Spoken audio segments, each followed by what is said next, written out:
Hi, my name is Stephanie, and today we're going to be talking about life expectancy and autism. This is a topic that a lot of you expressed interest in, but it can be difficult, especially for some individuals. So this video will be talking about mortality rates, life expectancy, including things like suicide. Now, before we get into the more serious kinds of things, I wanted to address, yes, things are a bit different, aren't they? I am testing out a new setup. I did a few tests and actually asked my patrons and channel members what they thought, and I took their feedback. I brightened it up a little bit because I think I was going a little crazy with how dark I was trying to go, and we'll see how this goes.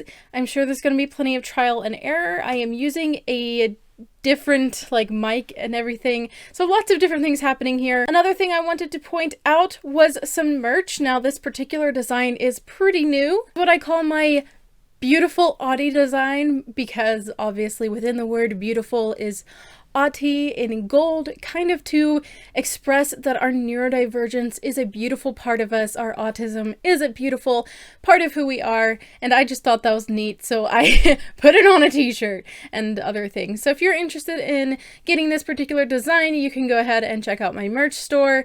It is linked in the description box. So now we're kind of moving into this more serious topic, and again, if you are not okay with mentions of things that I warned you about just a few moments ago, this might not be the video for you. So something I've definitely heard a lot, and I'm sure many of you have as well, is that autistic people tend to not live as long.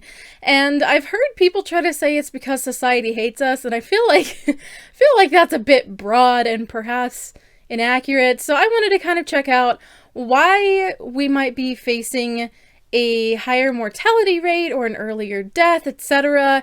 And if that's the case for the majority, or if that's just kind of one of those things that people pass around. So that's kind of what I wanted to do in today's video. So when I went to look into the average life expectancy of autistic people, I ran into the UK's NHS site, and there they kind of analyze or go over this study that is done in Sweden, and it went over the files of over 20,000 people in Sweden who were diagnosed with autism. These people were diagnosed between 1987 and 2009. This study found that the average death of an autistic person was age 54, while their matched controls had an average death of 70. That means on average, autistic people are dying about 16 years earlier than people matched for age and other factors. An analysis done in the US in 2018 found a similar pattern, finding decedents with ASD to have died about 20 years earlier than control decedents. Obviously, when you're working with the autism spectrum, there are many variables. This study attempted to work with that by separating these people into two different groups: those who have learning difficulties and disabilities, and those with average to above average IQ scores. All the people on the autism spectrum studied, regardless of intelligence score, were 2.5 times more likely to have died during the study than those without autism. The study found the highest risk group to be autistic people with comorbid learning difficulties, especially women who had nearly 9 times the mortality risk of women their same age without ASD. Additionally, people with average to above average intellect scores had 9 times the increased suicide risk. As many may have suspected, those who had learning difficulties, or as this study put it, were considered to be low functioning, were found to have mostly died before reaching the age of 40. They had a 5-fold risk of having died during the study, while those who were considered high functioning had a 2-fold risk. Out of everyone, the highest risk group were women who were marked as low functioning, having an 8-fold higher risk of death than non-autistic women the same age. To be more specific, the study looked into the chances of autistic people having died due to several different categories, which were the following: infections, cancers, hormonal disorders, mental and behavioral disorders, diseases of the nervous system, circulatory system, respiratory system, or genitourinary system, birth defects, and external causes with self-harm or suicide recorded separately. Except for infections, autistic people were more likely to have died from any of the causes considered, especially epilepsy and suicide. A 2018 US analysis found that decedents with ASD had higher rates of most health conditions. The Swedish study found that autistic people were 7.55 times more likely to die by suicide, with higher functioning individuals at a greater risk than lower functioning, and with women usually more at risk than men. This is compared with the non-autistic population, which sees men at a higher risk for suicide than women. A 2019 study in Utah found a risk of suicide death in autistic people to have increased over time and be greater than in those without ASD between 2013 and 2017. Now, this information I find particularly interesting personally because between 2013 and 2017, we should have seen a rise in understanding and acceptance and awareness for autism. So this could be a dual thing. Perhaps this awareness and acceptance hasn't actually done as much as we thought, or it has widened the net for who is considered autistic and therefore increased the amount of people who would be included in committing suicide as autistic individuals. This second one is probably more likely, and I say that because the DSM-5 was released in 2013, which put Asperger's syndrome on the autism spectrum, as well as a few other diagnoses that were kind of trying to chop up autism into like tiny little segments based on kind of subtypes. So when the DSM-5 was released, that put everything there on the autism spectrum. So it is possible that now we are grouping in those who are more likely to commit suicide, which would be considered high functioning or higher intellect, which at the time would likely have been considered those with Asperger's syndrome. Additionally, the Utah study found females to be more than 3 times more likely to die from suicide than their non-autistic female counterparts. Young people with ASD were at over twice the risk for suicide than their non-autistic peers, and that autistic individuals in general were less likely than others to die from firearm-related suicides. Other studies concur with the significantly higher rates of suicidal thoughts and behaviors in the autistic population, even in one study that also accounted for relevant demographic characteristics in co-occurring psychiatric diagnoses. As for dying as a result of nervous system disorders, primarily epilepsy, autistic people were found to be 7.49 times more likely than non-autistic people, and those considered low functioning were at most risk in this category.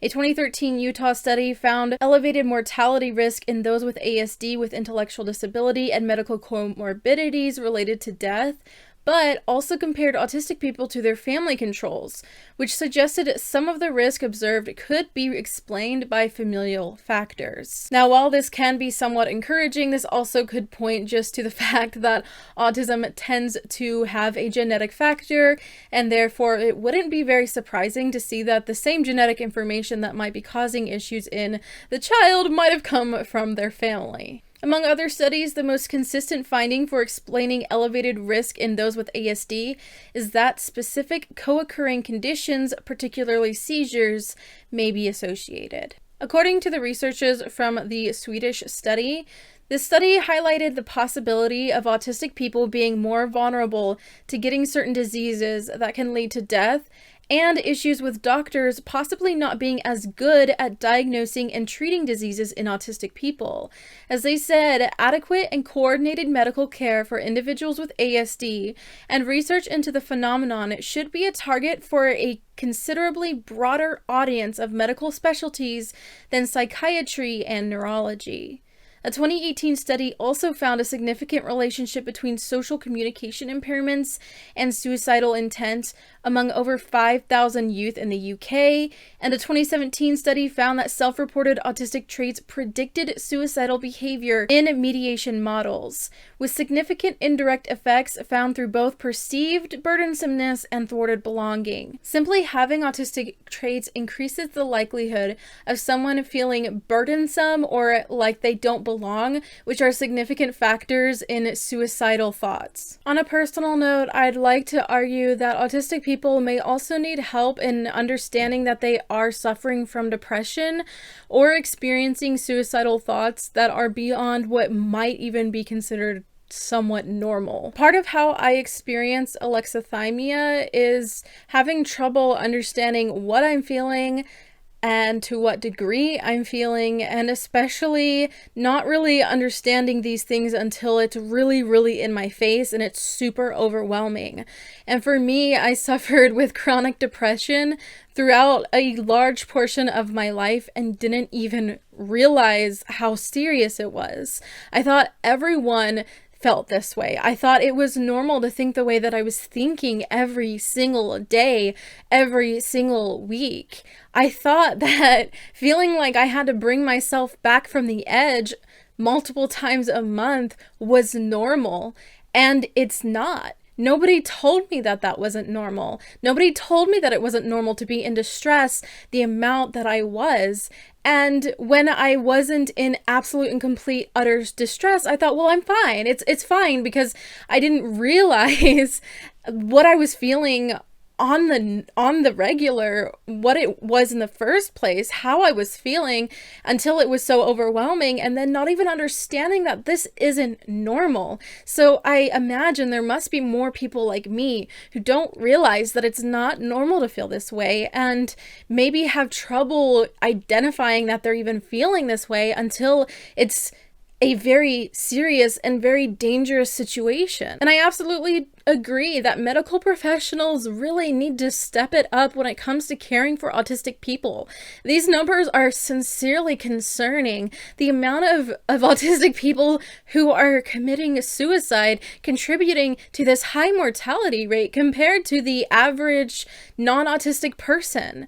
I didn't recognize how bad my thoughts were and how bad my situation was until I had an honest hour-long intake at a psychologist's office. And it took me talking to someone in that genuine way where I knew I would be safe, and it was safe to just tell them everything, that I was able to come to the realization that this is a serious issue. But most people don't take that kind of time, and especially not with autistic people who have a difficulty of talking to other people and expressing themselves in what you might call socially appropriate ways, who have a difficulty expressing what's going on the inside to put those even into words, especially those with alexithymia.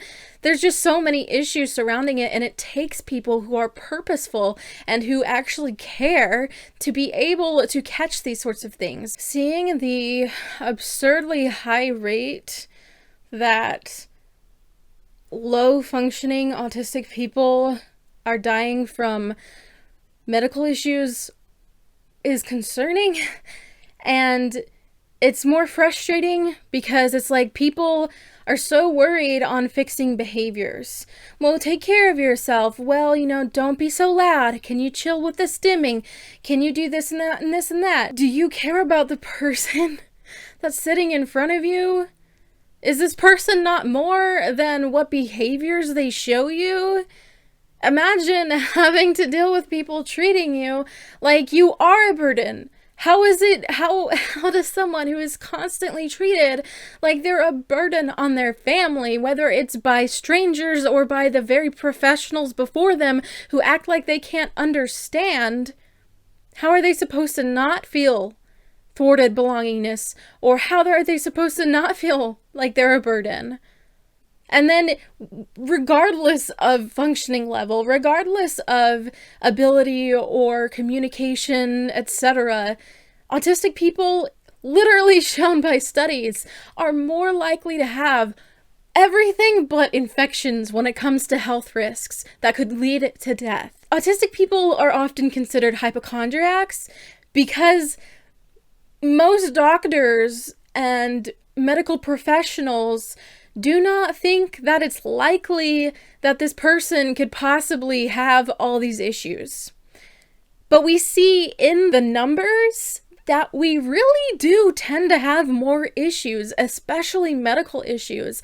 And when the medical field does not listen, when we finally can tell you that there's something wrong, people end up dead. And that's just not okay. It's not about people hating autistic people. It's that you have this misunderstanding that somehow we are less able to know what's going on with us. And maybe sometimes it is difficult. We might have interoception issues. But if we have made it to the point that we're in your office telling you there's something wrong, there's something wrong. Now, I didn't really mean to get on my soapbox and rant. This really bothers me. It bothers me that people like me are being so unheard, that the risk level is so high for suicide and for medical complications. And a lot of these things, obviously suicide can be prevented. A lot of these other issues, if caught, can be prevented. Why won't you listen? Like, why is it that hard to take someone seriously? Why is it that hard? Take the extra steps if someone can't communicate. Pay attention. Pay attention more than, oh no, they did this behavior I didn't like. It's frustrating because it feels like when you see numbers like that, and specifically the causes, it makes you feel like people don't care. I see this trend even just here on the internet, and I know the internet isn't exactly a perfect sample size or a representative sample of people, but the amount of people who have shared their very negative self-image and their negative feelings toward being on this earth is concerning. And I just want you to know that you matter. You matter, and it is worth trying. It is worth trying to find someone to help. They might not do it perfect, but getting some kind of help is better than you being off this planet tomorrow. So to the parents, family, caregivers, professionals around autistic people, I encourage you to be on the lookout. Be on the lookout for signs of poor mental health. Be on the lookout for situations in even physical health, because not all the time do autistic people understand that this really is a serious issue and this really is something that needs to be addressed. If you can look past the social things that a lot of people have kind of been trained to look for and look at this person as a human being, that would really help. You can help bring these statistics down. Awareness and acceptance can help to bring these statistics down. Access to mental health care and health care that is compassionate and understanding and willing to sit there and take the time with someone who isn't necessarily going to communicate perfectly can bring these numbers down. And we have a lot of work to do, but when it comes to family, when it comes to the autistic people themselves, there is things you can do for yourself. And that is recognizing when your life might be in danger, take it seriously. Don't wait for next time and the next time or the time that it's serious enough to go in, because you might not be able to go in when it comes to that time. So to calm down after that, I do want to remind you, even as the NHS said on their website when they were going over this study, these numbers, these statistics, etc., they do not dictate your life. That doesn't mean that I'm gonna die before a certain age just because autistic people tend to die before non-autistic people in this number study. You and I are not people who have to have our lives dictated by the study that were shown here. This is for information to be able to change these kinds of outcomes. So I don't want you to walk away from this video afraid or, fearful for your friends or family, or fearful for yourself, thinking like, oh my goodness, this number said this and not that. These are just averages from cases from 1987 to 2009, and some situations in smaller segments in slightly more recent years. That doesn't mean that this is absolutely what will happen to you. So I just want you to be aware, and even watching this video and making yourself aware of maybe where you are in your mental health and where you are in your physical health, and becoming maybe even a better advocate for yourself in those settings can help turn those numbers around. And so I just wanted to make it very clear, I don't want you to walk away from this with fear. I don't want you to be afraid for, you know, your future or your friend or your family member, etc., who has autism or is autistic. I just wanted to make that very clear. This is not a video to make people feel afraid. Anyway, thank you so much for watching. I apologize. I realized mid-recording that I had some things in frame, so I apologize for that. I'm still learning my setup. I hope that you are okay with it. I'm trying not to be so close because I know some of you do not appreciate me being too close. This has to kind of do with a lens that I'm using, so this is literally the farthest away I can get right now. Hopefully you found this video useful or informative. If you did, go ahead and hit that like button and let me know your thoughts in the comments below. If you are interested in autism related things, you can go ahead and hit that subscribe button. I upload to this channel every Thursday at 4 p.m. Central Standard Time. Thank you to everyone who supports me here on YouTube as YouTube members, my patrons over on Patreon, and a special thank you to my Spaz tier patron, Philip Noah. Thank you so much for watching. I hope you're having a wonderful week, and I'll see you in my next video. Bye!